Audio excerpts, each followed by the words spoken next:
Законот за судски совет ја помина собраниската процедура. Парламентарното мнозинство тврди дека ова е најдобриот закон за судски совет донесен досега, кој како што велат ќе треба да ја врати довербата во судството, преку отстранување на системски слабости и воведување на повисоки стандарди за транспарентност и отчетност. Опозицијата пак, иако го гласаше, сепак велат требало да има јавна расправа, но и да се земе предвид мислењето на Венецијанската комисија. Она што е клучно и што сметавме дека ќе дадеше сосема поинаков тон и на работите во овој парламент и на самиот закон за судски совет, на самите измени беше препораките и од Венецијанска комисија и од Оценска мисија дека изборот на членови на судски совет кој ги бира ова собрание треба да се направат по моделот како ние бираме членови и председател на ДКСК.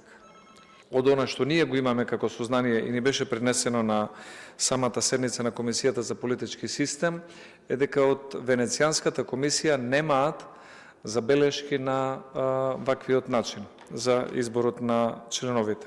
И сметам дека тоа треба да се земе во предвид, бидејќи препораката на Оценската мисија е постапката да биде иста или слична.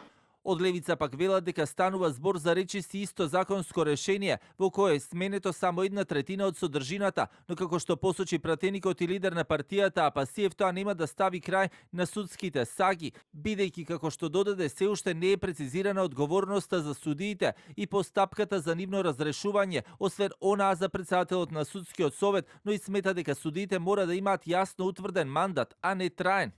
Значи го нема изборот на најдобриот како судија. Значи имате број на гласови кои субсумираат број на бодови. Не, ако сакаме објективни критериуми, има да воведеме првиот од ранг листата да мора да биде избран, да не зависи од волјата на овие во советот.